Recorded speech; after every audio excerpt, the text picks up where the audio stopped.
Hello and welcome to Horror Rewind. This is Kelly Florence. And this is Mark Florence. And today we're talking about Fright Night from 2011. I need to check that date, Mark. Yeah. I think it was 2011. Did you remember that we saw this in the theater? I did, and I remember loving the movie, so it's good. I know. I love it too. And of course it's a remake. And Meg and I talk about the original one in our first year, I think, of this podcast. And so now we thought we'll talk about the remake. Tom Holland wrote the script, of course. Marty Noxon adapted it, and she is one of my favorite writers from Buffy. We talk about her in our book, Science of Women in Horror. This movie was directed by Craig Gillespie. It had a budget of $30 million. It made $41 million at the box office, and it's 72% fresh on Rotten Tomatoes. In my opinion, it should be a lot higher than 72, because I thought it was awesome. I know. I freaking love this movie. Now, Peter Vincent, the guy who's sort of like Chris Angel, he's played by David Tennant. I mean, I'm just going to keep name dropping the people in this cast because they have an unbelievable cast. So, Peter Vincent, I assume it's sort of a combination between Peter Lorre and Vincent Price for the name. And this character, unlike sort of the cheesy, 80s, horror movie guy on TV that they went to seek advice from in the original. In this one, it's this, sort of Vegas magician type, but supposedly vampire hunter and all of that. But really, he's kind of a fake. But it's an interesting turn of events because then he ends up having all that real stuff that can really fight monsters and vampires at the end. So yeah, I've never seen the original. I didn't even know there was one. So how does this one compare to the original? I think they're both great. I think that they really updated this story for a modern audience, and I freaking loved it. What happens in the original? Like the same exact thing? Are they in Vegas? Is it? No, it's sort of like a cheesy, like I was just saying, like a cheesy television show with a guy that's hosting horror movies. So it's different. We'll watch it sometime. Then I won't have to explain it to you on this podcast. Works for me. We stayed in a suburban Vegas area. This movie is set in Vegas, as you just said. And you remember we rented a house kind of out in the suburbs, and it was kind of cool staying off the strip. Yeah, it was kind of nice to get away and see the real Vegas a little bit. So when you're down on the strip, it's just so intense and concentrated all the time. So this movie where they live was a little bit more out, kind of in this new development, like kind of in the desert, but I know what you're saying. Yeah. And I like that as a setting because it felt very cut off. And then of course they set it up that, it makes sense that his windows are blacked out because people work all night in Vegas and they sleep all day. So if you only see him at night, that makes sense. So yeah, I don't know, halfway through this movie, I was like, this movie's a lot like The Burbs. I felt like it was a lot like The Burbs, where you're in this suburban neighborhood and everything's good, and then you suspect your neighbor's up to something. But the thing I liked about this is immediately we knew he was up to something. So it was kind of cool to see the contrast of they're up to something. This kid's trying to tell everybody that this guy's a vampire, but nobody believes him. The other cool thing that was just sort of making sense is people started disappearing, and they're like, oh yeah, they just disappear because, they get a new job. People leave Vegas all the time, or this economy or whatever. And so you see roll call at school in the morning, more and more people are being absent. And I thought that was kind of a nice touch. Okay, so we have to say rest in peace to Anton Yelchin, the lead of this movie. He was brilliant. He's hilarious. He's adorable. I loved him in Star Trek. And his death was so tragic. I didn't even know, until you told me that was the guy who died being, pinned against his car after it rolled or something. That's That's awful. So, I mean, rest in peace, man. Oh, I know. Now, his mom is played by Toni Collette, who is a gift. And Colin Farrell, he has to be like the greatest choice for like a sexy vampire who's also obviously a bad guy, because he seems likable, but at the same time, he's like total badass. And at the same time, you can hate him. I thought this was just perfect casting. Like, he has the look.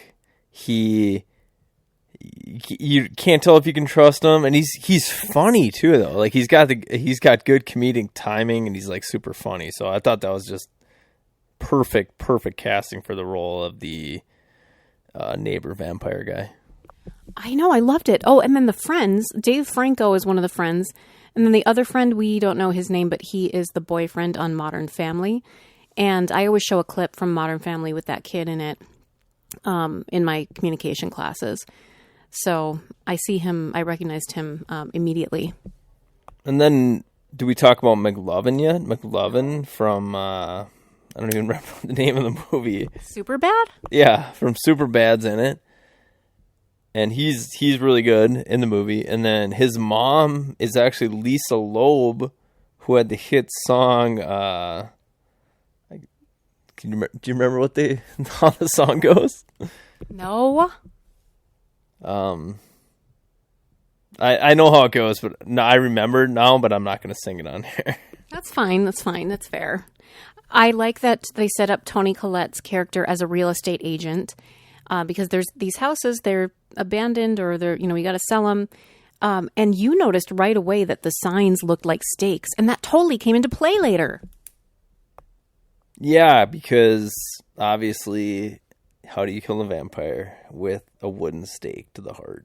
But they had a lot of good jokes revolving around like stereotypes or like myths that like vampires, like this will work or that'll work, or like you have to invite them in. In one scene, they're in an abandoned house, so he doesn't have to be invited in because nobody technically lives there. Mm-hmm.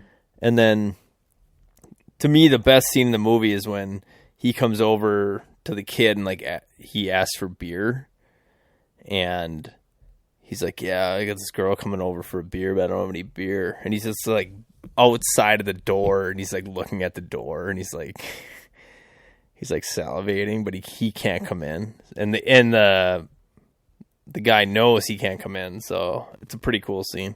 Well, and it contains our favorite exchange that we always make fun of, like we always repeat it. Colin Farrell's like, "Hey guy," and then Anton Yelchin's like, "Hey guy," like he just responds super awkwardly. It's so adorable. Yeah, you got to watch the scene. It's perfect. He's like bringing in the garbage can, and then out of nowhere, Colin Farrell's just there, and he's like, "Hey, guy," and then he's like, "Hey, guy." It's just perfect. I love it. And then he can't come in. He's giving him the beer. He's nervous about it, and then he ends up dropping a beer. And he's like, "Oh, do you want me to come help you with that?" And if he had said yes, that would have been an invitation, right? But he doesn't. And he's being so extra paranoid and cautious because, he believes he's a vampire now. And then, I don't know if we talked about this yet, but Colin Farrell's character's name is Jerry. So it's like a running joke through the movie. Like, "Yeah, my neighbor Jerry is a vampire." And everyone's like, there's no vampire named Jerry. Like, so that's like a running joke. Oh, it's so funny. The other thing I felt like it was a little bit of a joke towards Twilight was they kept showing Colin Farrell like holding an apple and or catching an apple. And they did that, of course, in Twilight. That was like the Twilight cover. And now Colin Farrell and Robert Pattinson are in the new Batman movie together.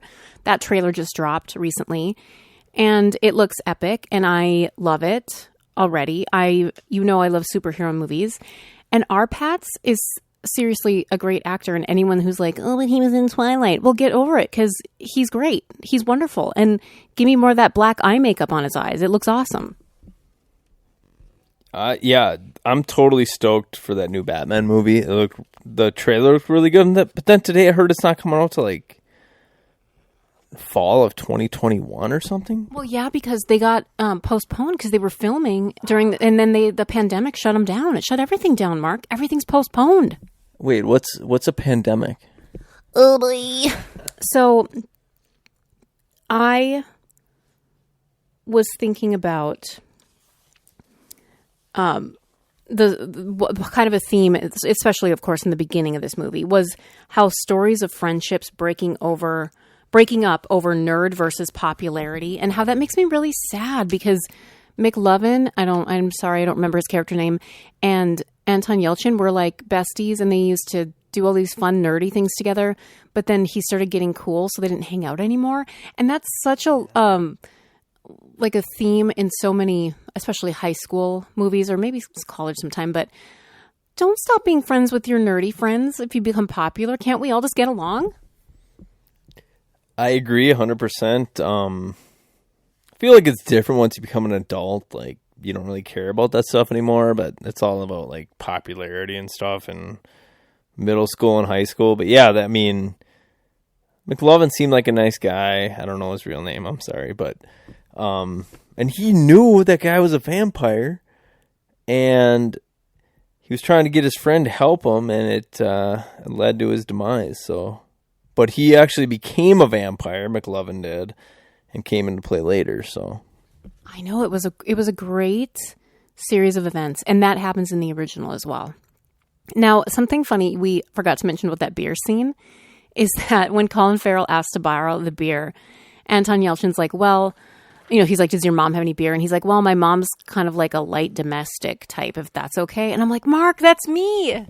That's 100% you.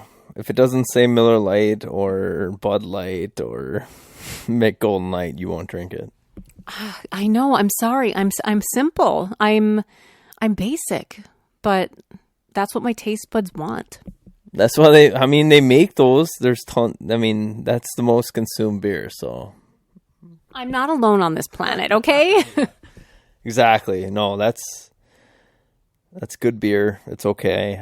I don't personally like it, but, each their own. I was noticing now Anton Yelchin has his girlfriend over, and she's waiting for him in the bedroom, and she's reading Wuthering Heights, which has been in a recurring theme in many of our horror movies that we've talked about. And then the stripper, I think she's a stripper from across the street or whatever, who he was sort of eyeing in the beginning. She's the one, I think her name is Shauna. She's going over for a date with Colin Farrell, and Anton Yelchin goes and rescues her, but not really. He finds a secret. He's looking around the house trying to find something. Colin Farrell comes home, so he goes in the closet, and he finds a secret passage with all these little rooms, and he finds her in this cell.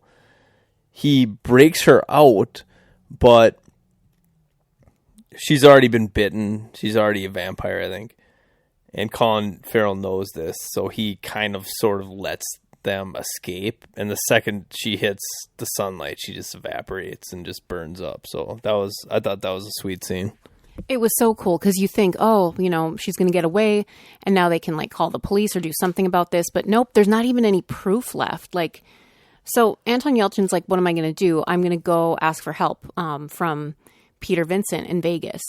So he gets in to talk to him, and it's this really funny sequence of events where David Tennant he keeps removing all the facade of his character, and we get to see his real true self. So first he takes off his wig, and then he takes off his goatee is fake, and then he starts wiping off his tattoos. He doesn't even have tattoos. Yeah, it was a funny scene just to show how fake the guy was, and he seems like this badass vampire hunter, but he's just kind of whatever. So he's just sort of like a lazy dude who drinks Midori all day. Yeah, and he just kind of he's kind of like a rock star guy. He just kind of sits back in this chair, and he's a funny guy. Oh, he's such a great character.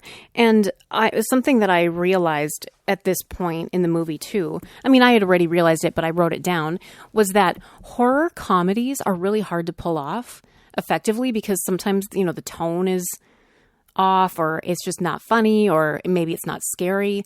But this, like The Burbs, as you mentioned, And I think like Ash versus Evil Dead has the right amount of gore versus, peril versus funny lines. It's just like the exact right amount.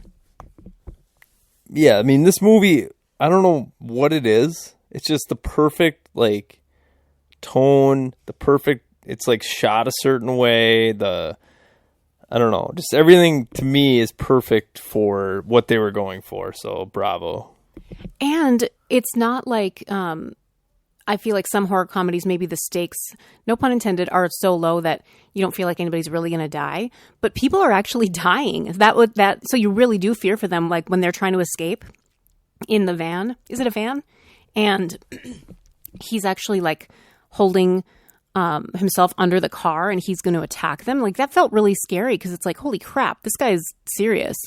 Yeah, it reminded me of the scene in Cape Fear. He was actually under their car. They were like, they thought they had gotten away, and all of a sudden his finger came through like the bottom of the car, and they're like, no, his gross vampire finger's trying to get you. And then they stopped the car, and this other car rear-ended them and led to a good scene.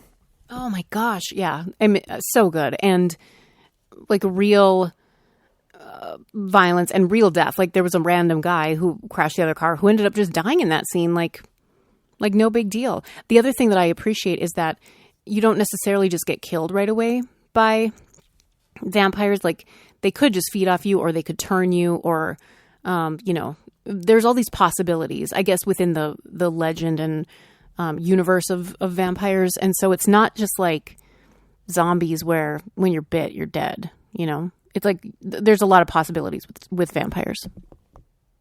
Yeah, James Franco and the other guy they were just sitting out in a car randomly, and they just got bit and killed. Not killed, but then everyone ends up under his basement, like, I don't know. Like a vampire pit.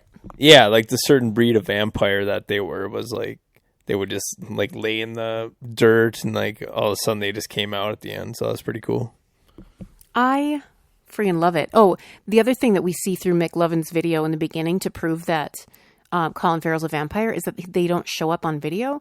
And so you just see like the garbage going out by itself, or no, it's a wheelbarrow of dirt being dumped or something. And then like he gets out of his truck and you can't see him on camera. Like that's pretty cool. I like how they showed it through his night vision so that we got to see, what his evidence was. Yeah, that was sweet. I also got down that the vampire hunter guy used to order all this stuff on eBay.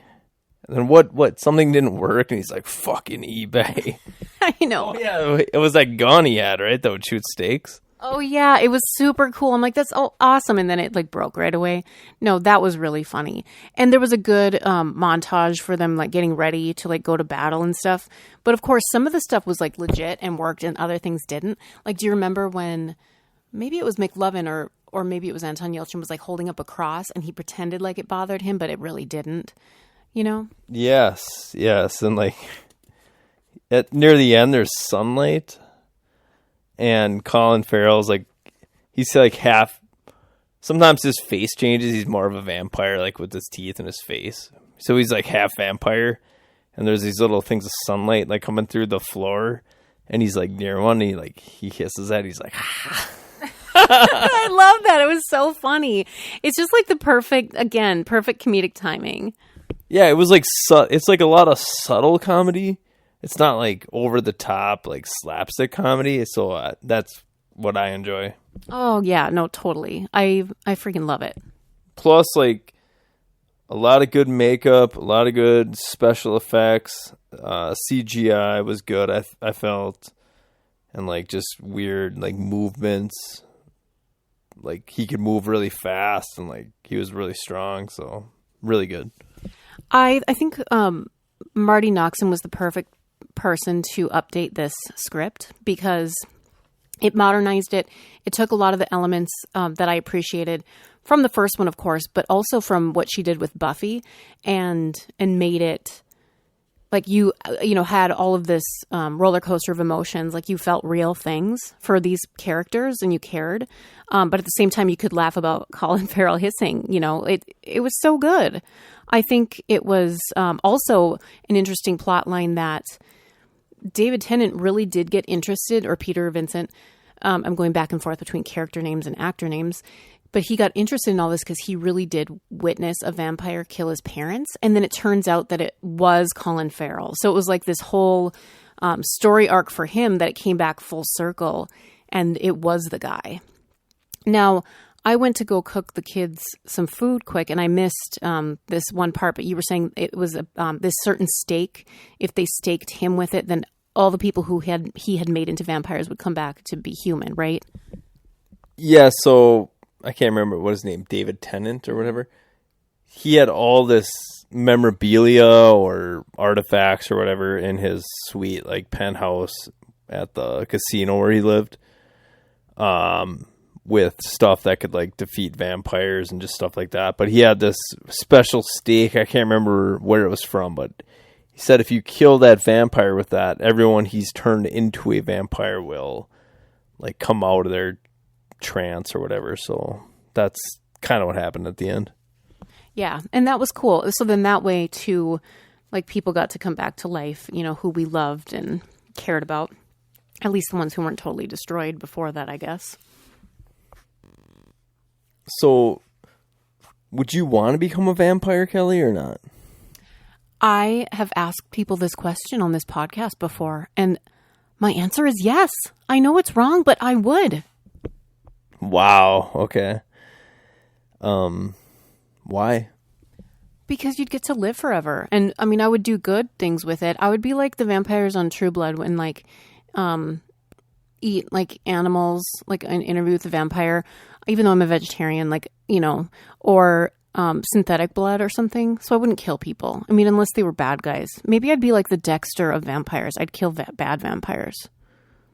If anybody gets that reference. Because Dexter is a serial killer who kills serial killers. I'd be a vampire who kills bad vampires. Yeah, but, I mean, you have to kill bad people, right? You can't just drink vampire blood, can you? Well, no, but I'd go around and kill bad vampires is what I'm saying. But I could kill bad people, I guess. They're going to take this out of context and play it in court. I'm talking about being a vampire, which is, a fictional scenario here. Mark, would you become a vampire? I would never become a vampire because I love golf and I could never play golf again if I was a vampire. So, F that noise. Wow. Like, you could have been like, if you're a vampire, I'll be your vampire husband for all eternity. We can be together forever. But no, you're like, I love golf too much. So I'll never see you again because you'll be out at night and I'll be out in the day. Hey, guess what? That's pretty much our lives now anyway.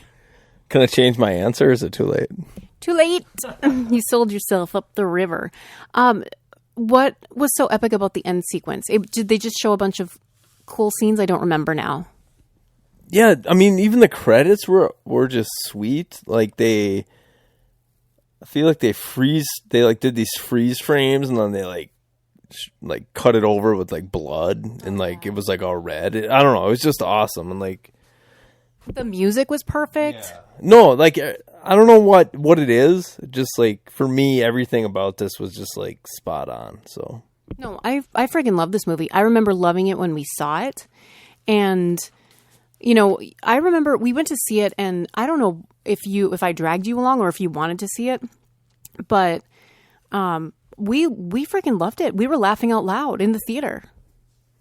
If I had to guess, I probably recommended it. Yeah, right. I'm just kidding. I'm sure you did.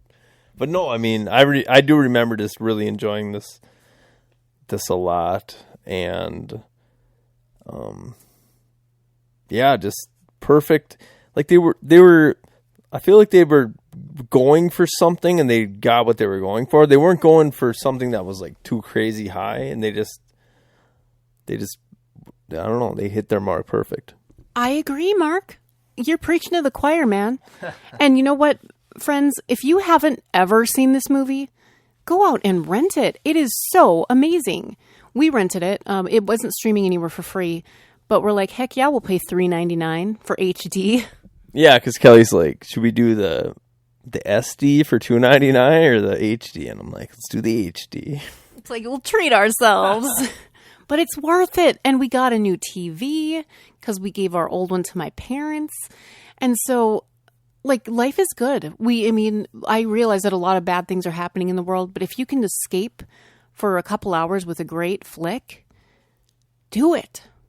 So do the people who were vampires that got freed by the special stake thing, do they remember being vampires or what's going on there? I don't know, and I don't remember like an end sequence that explained whether or not that happened. I don't know. I'm sorry. Well, his girlfriend, I don't know if she remembered, but she seemed okay. So they were at the very end of the movie, like a running joke throughout was that they hadn't consummated their relationship. So they were up in David Tennant's like penthouse thing, and they were about to do it, and then he came back. He's like, "Oh, I forgot my wallet," or something like that. So that was funny. Oh, yeah, like that is super funny and pretty on brand for him. And he was always drinking those Midoris, which is like, it's that really green, sweet alcohol. I don't know if it's like considered a liqueur, but I know people order Midori sours. So I don't know. You know, Lisa, if she creates a drink for this episode, it's got to have Midori in it. That's true. And like his assistant from his stage show was like his girlfriend, and they were just like, they had like a terrible relationship where they just like, they like hated each other. So that was funny too. Oh, so good. Mark, let's rank this movie on a scale of 0 to 10. 0 being you hated it, 10 being you think it's a perfect movie. Now we need to pick our scale. I think you know what it is.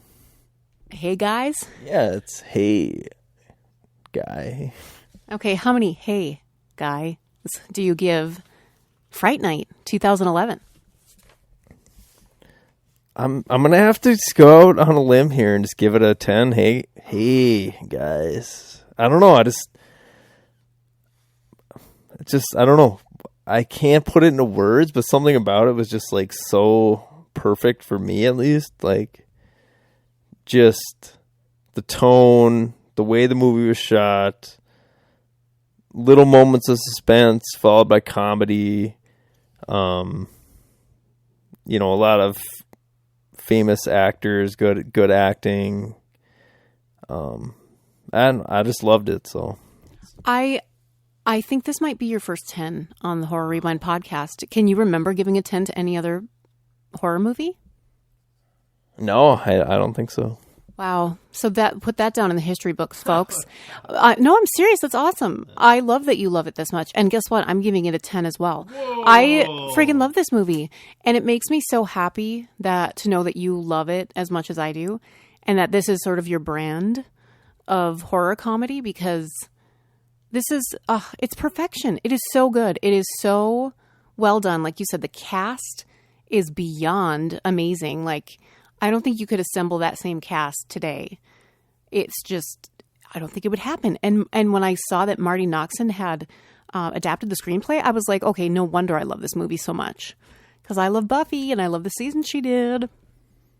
I agree with everything you're saying. Preaching to the choir. Oh, man. So yes, re-watch this movie or watch it for the first time. You won't be disappointed. Until next time, we'll see you in the horror section. Bye.